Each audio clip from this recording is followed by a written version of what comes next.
Hey, I'm Jack Schwartz. I'm a product specialist out of the Salinas area down here in Central California, and I'm here to talk about the Monosem planter. So when you're looking at this fan, it's important to know that when you're running it, you have to have a little bit of air bleed off in this. So you want to have a little bit of this open to make sure you're not going to overload this fan. But a lot of people do really like these fans. They're a self-contained unit, very easy to service. The only thing you really have to look at is the belt, tension it up every once in a while, and make sure that your bearings aren't going out. A lot of people will actually get these fans, throw them on a different type of planter just because of how well they are built. These planters are built in France, and then they go all the way down to Kansas, where they are assembled at their plant over there. That's where they keep a lot of their parts, where they have a whole warehouse for us that we can go and get parts and service very easily, where we can ask questions. Now, the one thing to look at here is we have our vacuum and our secondary air. For the vacuum, it's very specific based off of what you are using for your seeds. The smaller the seeds, usually you want to just mess with this a little bit. For lettuce, we see a lot of people starting at around 18 and then kind of going from there. Some people will go all the way up to 20, 24 PSI, and some people will drop that down 15 to 13 PSI on that. Then as you kind of walk around to the side, this is a hydraulic drive planter. So you have your PWM block along with your encoder. The encoder is going to give you your shaft speed, and that shaft speed is going to tell you what to spin to plant. So your secondary air is going to be cleaning out the seed disc in there that's going to be spinning and rotating on these vacuum planters. Then you get down to where we have these. These are version A row units. On these version A row units, you have these chains that drive your planter and drive your seed into the ground.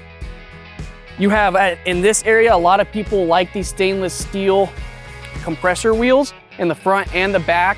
They don't get a lot of dirt buildup, clod in there. They move pretty well.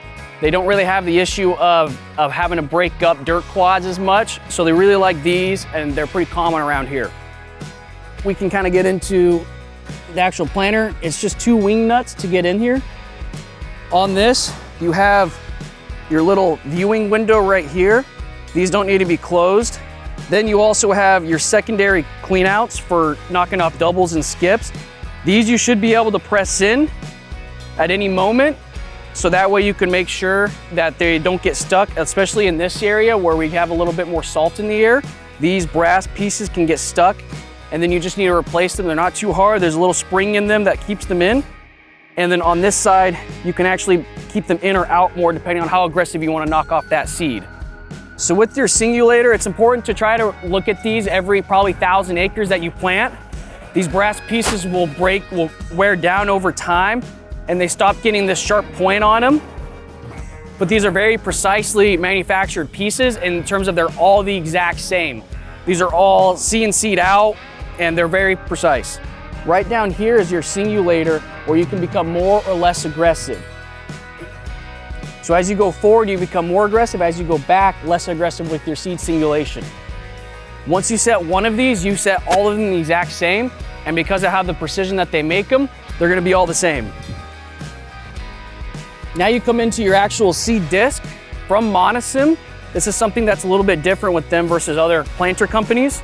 You have a full stainless steel seed plate, and then you have a cast iron agitator that goes on here. These seed discs do wear out, so it's important to look at them, make sure that they're straight on there, make sure that these holes aren't getting worn out. They do need to be replaced every once in a while. They are a wear part, but you can keep these agitators on them as they don't need to be replaced as often. The secondary air that we were talking about goes right here, and this is where it cleans off your seed disc for any of the dust that's gonna get on there. And then this right here creates your vacuum. Now on this also, we have our shoe. You can get low profile shoes, or you can keep the standard shoe. They have a bunch of different styles that you can use. And then they also allow for a seed sensor that goes in there. So that's gonna count for your population. With these hydraulic drive planters, we need to know what population is going so we can vary the speed of the shaft so we can make sure we get that correct every time. They have different types of seed sensors that you can use. So they have their standard seed sensor that's gonna be great for bigger seeds and coated seeds. And then when you get down to those really small seeds like broccoli and uncoated lettuce, uncoated broccoli, you're gonna wanna get into their new seed sensor that they just came out with that is able to detect what's dust and what's particles and what's actually a seed in order to give you a more accurate seed count. When ordering these planters, you can configure these however you want. If you want to be a little bit lighter, this right here is a 7x7 frame, but you can get down to a 5x5 frame if you want to drop weight a lot. If weight is an issue, it's really wet. If it's in the winter when you guys are planting and you want to drop down to the 5x5 frame, you can do that, but you can also order these on a solid frame. Right now, this is the dual wing, so these wings on each side will raise up in order for transporting down the road on a trailer to make sure you stay at a lower profile. You can also order on a full solid frame where it's a little bit narrower. So this is a 3-bed 80 stacker, and then on this you have your 5-gallon seed bucket. So this creates a vacuum when you're done with all of your seed. So you can open up these right here, put this little nozzle in there and suck up all of your seed to save it for later. When you guys are looking at your seed disc, it's important to know that they do have their part number on these seed discs when you're wanting to order more or a different style. So on this one, we're looking at an M6022. The 60 stands for 60 holes on this seed disc plate. The 22 stands for the diameter of the holes on this plate. Some small maintenance things to look at with this. It's important, especially when you guys are in those sandier soils where you're gonna get a lot of particles in the air, to blow these out. So open these up, it's just 2 bolts, blow them out. When that sand gets really high up in there, it can cover up these holes and you're not gonna get the same vacuum pressure that you want. So sometimes it's important you look at your vacuum pressure up there, but you also wanna make sure you have suction down at the actual seed. These don't have a whole lot of maintenance to be done with, but the couple of things that there are, these brass pieces down here that drop the seed off sometimes need to be replaced. There's a nylon rope in here that gets worn down. This is for cleaning off the seed plate also, the disc. And sometimes these need to be replaced. You can get a little pick or something and you can just pick it out a little bit and that can get you a little bit more acreage out of it. But it's important, these need to be replaced probably once a year or every other year. These will get you through a whole year without having to do any maintenance as long as you take care of your planter and do a good job with it. These planters are built to be robust. They're built for the work that needs to be done. They're built for the valley. Most of the growers that are using this are the ones that really care about getting the right population in their field, making sure they don't have as many skips and doubles in their seeds. A lot of them that care about the quality of their product and how their fields look. So a lot of growers will come and get these to get the data too. If they really want the data, if they want the robustness, it's not gonna be your lightest planter, but it's gonna be your most robust planter. All of these units, these row units, are really easy to replace for a customer. And you can even make your own frame and just buy these row units to throw on your guys' planter. And you can make it hydraulic drive if you want.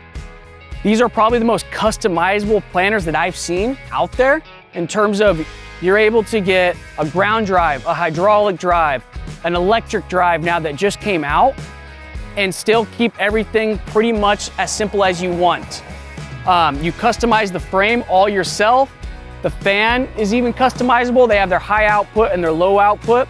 And so these are just really good for a customer that has a lot of needs and needs a planter that can meet all of those needs for them. These same row units are gonna be used for any type of crop that you want, especially in the vegetable crops. These row unit A's, which is what these ones are used for any type of crop that you want that's a vegetable crop. They have other ones for different types of crop if you wanna even do corn or something. But any vegetable these are gonna do, even tomatoes and things like that.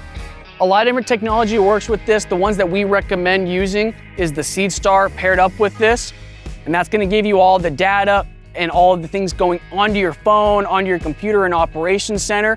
So that way you can ensure that you're planting the right fields, having the right populations, and making sure you're not having too many skips and doubles in your field.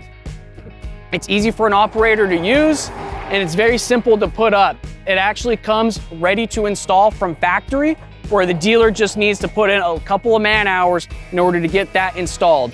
This is where it is right here. And this is the Seed Star. You can also add on a SurePoint spray system onto these that goes onto the back and sprays after it's planted right over the crop. You can do a herbicide or a fertilizer or whatever you want to spray behind your crop. If you want to learn more about this planter or even do a demo with it, contact your local RDO dealer or give us a call. We'll be happy to help.